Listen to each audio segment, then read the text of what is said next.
Le lundi 24 mars 1986, à Tempe, en Arizona, la journée commença comme tous les lundis. À 8h30 du matin, les employés de la compagnie d'assurance Transamerica Title étaient déjà à leur bureau. Tout comme ses collègues, Julie Ann Williams, 46 ans, se rendit dans la cuisinette. Quelqu'un avait déjà fait du café, mais elle préféra se servir de l'eau. Elle en but une gorgée. Elle avait un goût étrange. Elle eut un malaise et se rendit aux toilettes. Malheureusement, il était trop tard. Une employée trouva Julie Ann Williams dans les toilettes un peu avant 9h. Elle semblait avoir été victime d'une crise cardiaque. Lorsque les ambulanciers arrivèrent au bureau, elle était inconsciente. Ils l'emmenèrent d'urgence à l'hôpital. Il y avait quelque chose dans l'eau qu'elle avait bu. Pendant que les employés discutaient de ce qui était arrivé, Diane Harry appela son mari. Elle était inquiète car un incident de la même nature lui était arrivé quelques jours plus tôt. Lorsque les policiers arrivèrent sur la scène, Louis Harry, le mari de Diane, était déjà à la recherche de ce qui avait pu contaminer l'eau. C'est le sergent Mike Palmer de la police de Tempe qui menait cette enquête. Ce dernier constata très vite qu'il n'y avait pas que la bonbonne d'eau qui avait été empoisonnée. J'ai détecté une odeur dans la pièce. J'ai examiné toutes les tasses et les contenants de toutes sortes et j'y ai trouvé une substance dans chacun d'entre eux. Quelqu'un semblait avoir versé un produit dans ces contenants pour empoisonner ces gens. Heureusement, il n'y eut pas d'autres victimes. Quant à Julie Ann Williams, elle mourut après un long coma. L'empoisonneur était désormais un meurtrier. La police recueillit des échantillons de poison pour le faire identifier. On préleva aussi les empreintes digitales sur tous les contenants, mais aucune ne se révéla intéressante. Les enquêteurs interrogèrent ensuite les employés. Diane Harry mentionna que le vendredi précédent, elle avait été incommodée après avoir avalé une gorgée de scotch chez elle. Le samedi suivant, elle avait eu le même malaise en buvant une tasse de thé. Elle avait peur d'être la cible de l'empoisonneur. C'était pour cette raison qu'elle avait appelé son mari au moment où Julie Ann était tombée malade. Les enquêteurs interrogèrent Louis Harry. Ce dernier était également inquiet que quelqu'un tente d'empoisonner sa femme. Il déclara qu'il avait reçu des lettres de menaces du petit ami d'une femme qui l'avait aidé.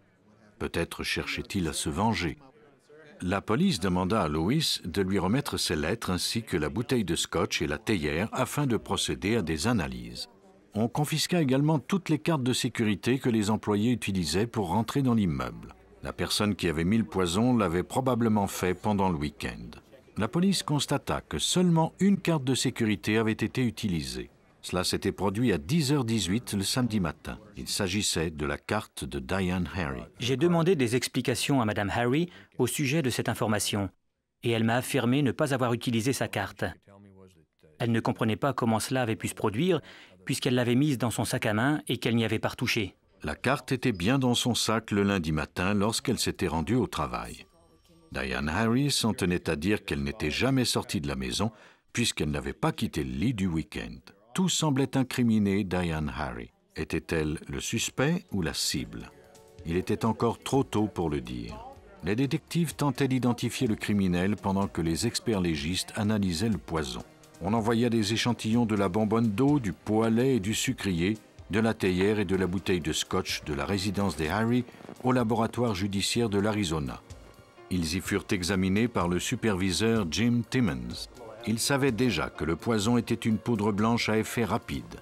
Cela limiterait le champ de recherche. La liste de poisons qui correspondait à cette description n'était pas très longue.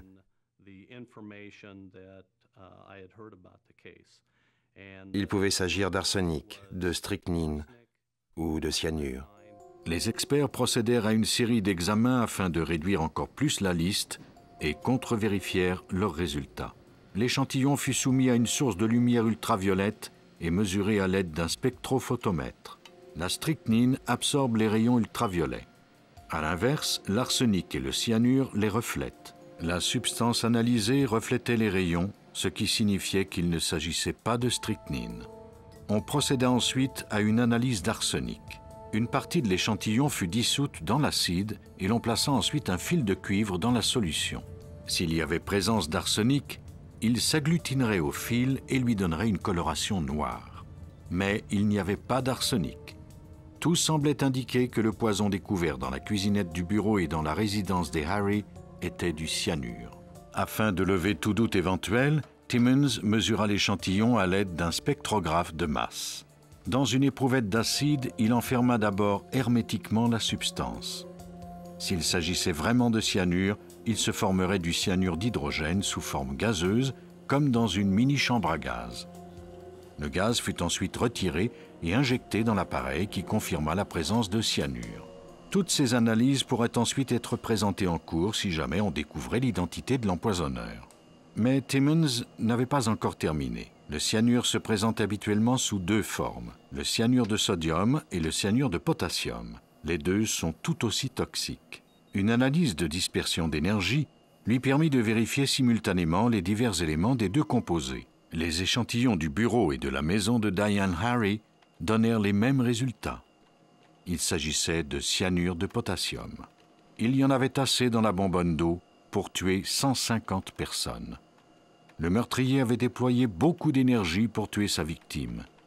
Il avait mis du poison à 2 endroits différents. Mais une question subsistait. Diane Harry était-elle la vraie coupable ou la victime? J'ai demandé à Madame Harry s'il était possible que son mari ait pu prendre la carte de sécurité qui donnait accès à son bureau, et elle a répondu que oui, il avait pu la prendre. Mais selon elle, la carte était toujours restée dans son sac. Elle a aussi déclaré qu'elle ignorait où son mari était allé entre 9 h le matin et 12h30 ce samedi-là. Si Diane ne s'était pas servi de sa carte le samedi, peut-être son mari l'avait-il fait. Il était la seule personne à y avoir accès. Il déclara qu'il avait fait des courses ce jour-là. Il ne se rappelait pas exactement où il se trouvait à l'heure où la carte avait été utilisée. Il répéta qu'il était convaincu que le meurtrier était le petit ami jaloux d'une femme qui l'avait aidé. Il avait même ces fameuses lettres de menace pour le prouver. On examina les documents. Pendant ce temps, les enquêteurs continuèrent de surveiller les allées et venues de Louis Harry. Leur travail les mena à un petit magasin situé de l'autre côté de l'immeuble où se trouvait le bureau de sa femme. Quelqu'un avait aperçu un homme de race noire conduisant une voiture de sport bleue, qui correspondait à la description de la voiture de M. Harry. Cette personne a vu l'homme en question entrer dans l'immeuble vers l'heure où la carte de Mme Harry a été utilisée. Ce témoignage permit aux enquêteurs d'obtenir un mandat de perquisition du bureau de Louis Harry. Ce dernier travaillait au service des sports du collège de la ville. Les détectives découvrirent l'étiquette d'un fournisseur de produits chimiques dans sa corbeille à papier. Sur une étagère, il y avait de la poudre blanche et un petit couteau de plastique. La poudre fut identifiée comme étant du cyanure. Mais cette découverte ne prouvait pas hors de tout doute qu'il était l'empoisonneur. L'avocat chargé de sa défense pouvait déclarer que la personne qui cherchait à empoisonner sa femme cherchait à l'empoisonner lui aussi. La découverte suivante, cependant, serait plus difficile à expliquer. Il y avait une tablette de papier où il avait écrit le brouillon des dernières lettres de menace qu'il avait reçues. On envoya le brouillon et une boîte d'enveloppe au spécialiste Bill Flynn du service de sécurité publique. L'écriture est presque plus spécifique à une personne que l'ADN. Certaines personnes, comme les jumeaux homozygotes ou identiques, partagent le même code génétique. Mais nous n'avons jamais découvert 2 personnes qui avaient exactement la même écriture. L'écriture qui se trouvait sur les lettres fut comparée à des échantillons d'écriture de Louis Harry provenant de formulaires de son bureau. Flynn parvint à établir que Harry était bien l'auteur des brouillons de 2 des lettres de menace qu'il avait déclaré avoir reçues. Les détectives devaient prouver que Louis Harry avait acheté le poison. Ils se rendirent chez le fournisseur indiqué sur l'étiquette découverte dans la corbeille à papier de son bureau. On leur montra les relevés des ventes. Le commis se souvenait avoir vendu du cyanure de potassium à un homme de race noire. Sur le reçu était écrit le nom Charles Hawley. La police contacta un homme noir du nom de Charles Hawley. Ce dernier déclara n'avoir jamais acheté de cyanure. Sa signature ne ressemblait en rien à celle qui se trouvait sur le reçu. On demanda à Louis Harry de fournir un nouvel échantillon de son écriture. Nous lui avons demandé d'écrire le nom de Charles Hawley. Grâce aux échantillons d'écriture dont je disposais déjà et à ces nouveaux exemplaires, je suis parvenu à démontrer que Louis Harry était l'auteur de cette signature. C'est tout ce dont les détectives avaient besoin pour procéder à son arrestation. Selon la reconstitution de la poursuite, Louis Harry avait bien reçu des lettres de menace de l'ex-ami de sa maîtresse. Ces lettres lui avaient donné l'idée d'en écrire d'autres en se faisant passer pour l'ex-ami et de se les envoyer par la poste. Il avait fait quelques brouillons avant de les taper. Il avait tenté d'empoisonner Diane Harry à la maison, mais après avoir échoué, il avait décidé de lui subtiliser sa carte de sécurité et de mettre du poison à son lieu de travail dans tout ce qui se trouvait dans la cuisinette. Comme il était souvent venu la voir à son bureau, la présence de ses empreintes digitales n'était pas incriminante. Lorsque sa femme lui avait téléphoné pour lui parler de l'empoisonnement de Julianne Williams, il en avait profité pour en laisser de nouvelles, sous prétexte qu'il s'inquiétait pour sa femme. La confiance de Diane Harry envers son mari était aveugle. Jusqu'à la fin de l'enquête, elle refusa de croire qu'il pouvait être son empoisonneur. Même les preuves présentées en cours ne la convainquirent pas. Mais le jury ne partageait pas son opinion.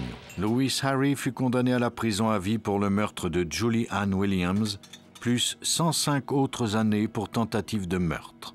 Cela signifie qu'il devra purger une peine minimale de 95 ans.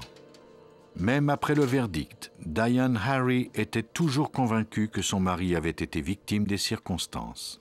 Elle changea d'avis lorsque son frère retrouva une boîte de cyanure dans le grenier de sa maison.